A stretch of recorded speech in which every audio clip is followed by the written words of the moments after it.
क्या हुआ? ये सब क्या हो रहा है कार्तिक? ये सब तुम्हें मजाक लग रहा है क्या? मेरी माँ और चाचियाँ ये जानकर बहुत खुश हैं कि मेरे पापा और चाचाओं ने उन्हें अपना लिया है। जब उन्हें पता चलेगा ये नाटक है तो वो जीते जी मर जाएंगी। कार्तिक, मैं तुमसे शादी नहीं कर सकती, इस झूठ के साथ तो बिल्कुल भी नहीं। तुम यहाँ से चले जाओ।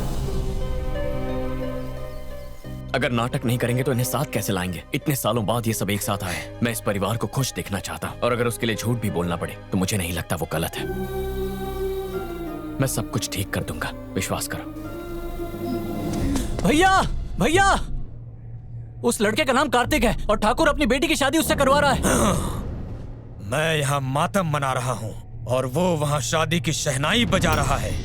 ये शादी किसी भी हाल में नहीं होगी, समझे?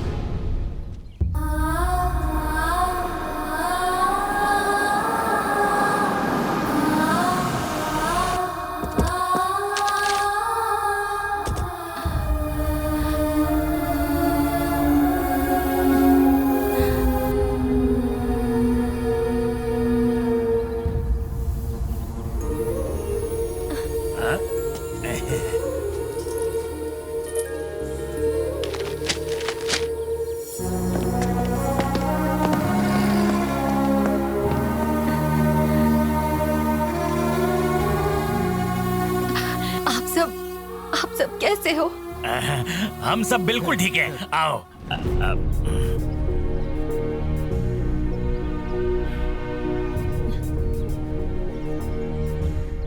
अरे अंकल, थोड़ा मुस्कुराइए। नाटक है, नाटक। ठीक हूँ। कहो, सफर कैसा रहा? बहुत अच्छा रहा। थक गए होगे, अंदर चलो। अनुष्का,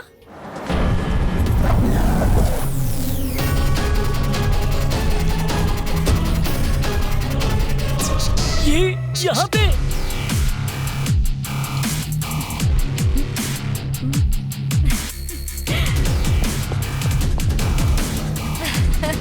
ये यहाँ पे अचानक कैसे आ गई? लगता है मेरे दिन भर गए। हम दोनों के ही दिन भर गए।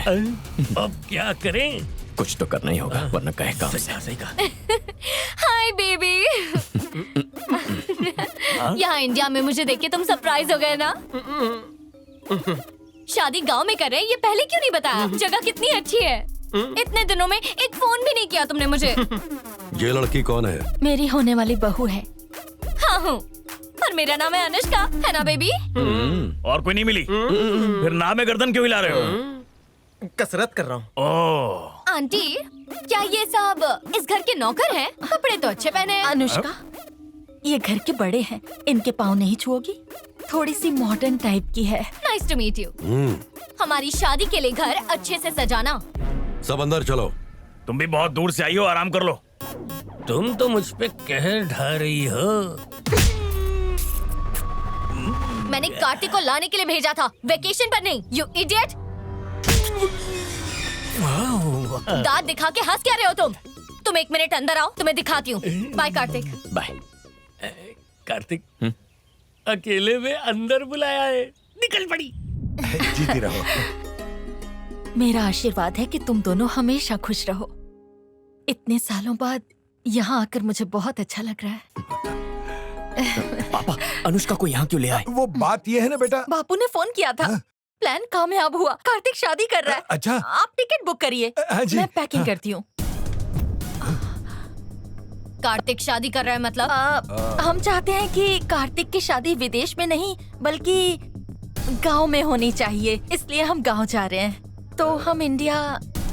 अगर मैं यहाँ हूँ तो शादी किससे करेगा? ये क्या कह रही हो? तुम्हारी भी तो टिकट बुक करेंगे। तुम्हें ही फोन लगा रहे थे। गांव में शादी?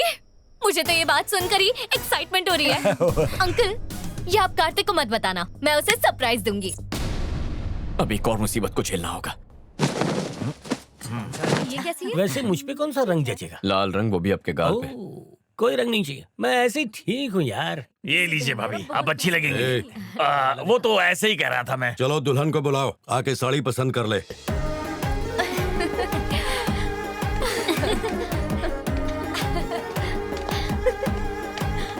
अरे बाप रे, ये दोनों एक साथ। ओह, फुलझड़ी है वो। अरे पहले जाके अनुष्का को संभाल, अगर कुछ गड़बड़ हुई तो तुम्हारी भी शादी नहीं होगी। चल जा। मैडम जी रुकिए, क्यों, क्या हुआ? यहाँ के संस्कारों के हिसाब से आपके कपड़े कुछ ठीक नहीं है मैडम। आप पूरे कपड़े पहन के आइए ना। मैं ये साड़ी कैसी लगी? सच कह रही हूँ। जरा दिखाओ, ये क्या है? दुल्हन के लिए ये साड़ी?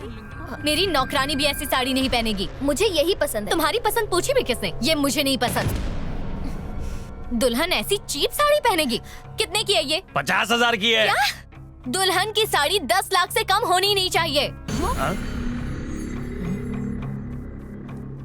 सिर्फ साड़ी ही नहीं, हर चीज महंगी होनी चाहिए। I want a grand wedding. गुस्से में भी ये पटाखा लगती है रे। ऐसे ही घूरते रहे तो आंखें बाहर निकल आएंगी। सही कहा, मैं आंखों पे चश्मा लगा लेता हूँ। तुम दूल्हे हो ना कार्तिक, तो तुम कुछ क्यों नहीं बोल रहे हो? सिर्फ खड़े खड़े तमाशा देखना है।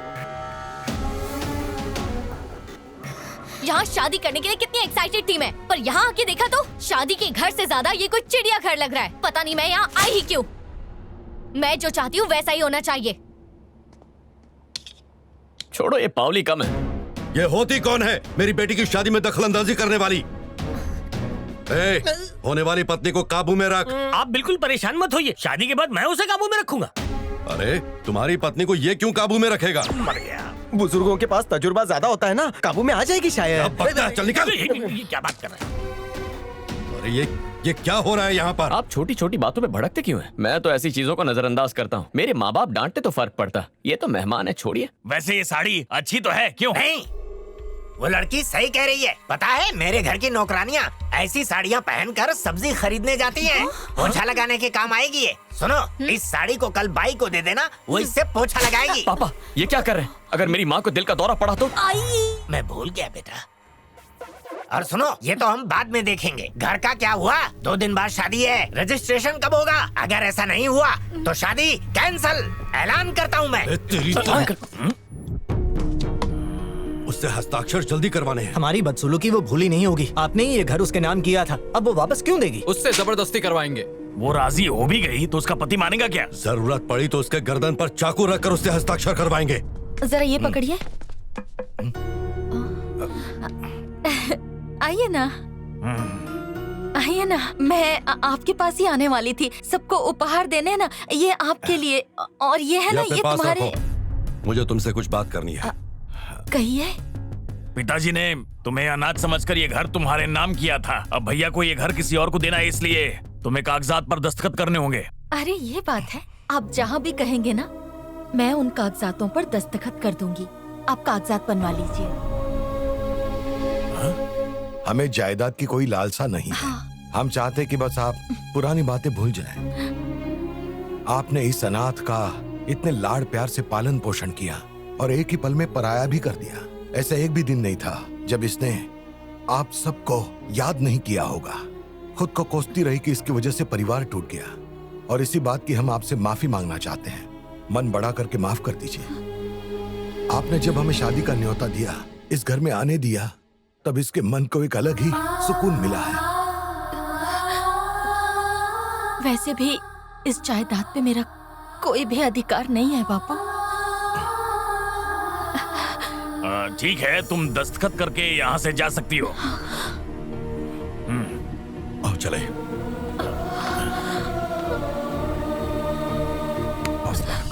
एक मिनट, क्या देखा आपने? उसे इस जायदाद से कोई लेना देना नहीं। इतने सालों से हम उसे गलत ही समझते आए हैं, लेकिन फिर भी उसके दिल में हमारे लिए इज्जत ही है। तुम भी उसकी चिकनी चुपड़ी बातों में आ गए।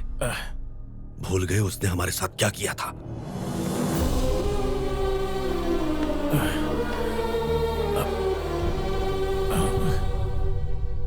कल्याणी, ये उपहार मैं तुम्हारे लिए लाई हूँ।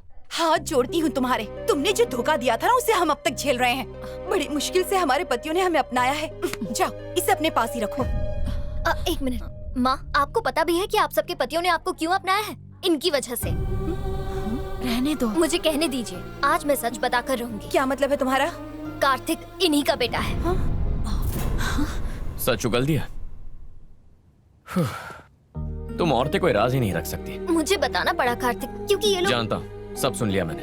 देखिए आंटी, मेरी माँ से एक गलती हुई है। जिससे आपको अपने पतियों से 20 साल दूर रहना पड़ा।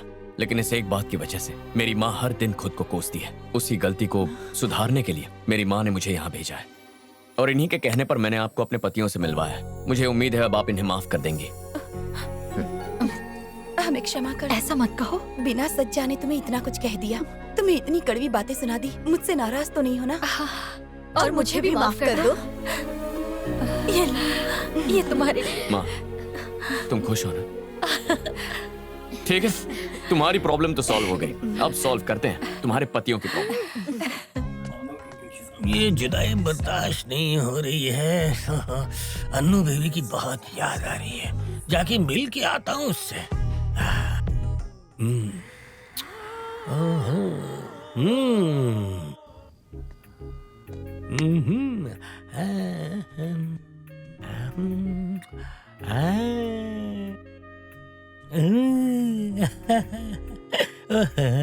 ओ मेरी जान, आखिर ये तूने चादर क्यों ओढ़ ली है? आशिक से भी क्या शर्माना है? ये कमसिन काया जाने जाना। क्यों, मेरे छूने से गुदगुदी हो रही है क्या? ये पक्का, ये क्या?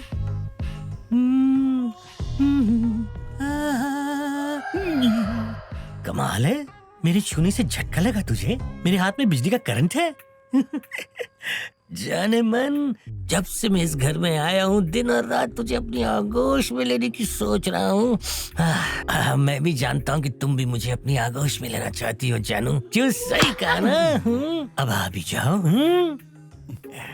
आजा मेरी जान, आजा। मेरे बाप रे, की जगह लंगूर।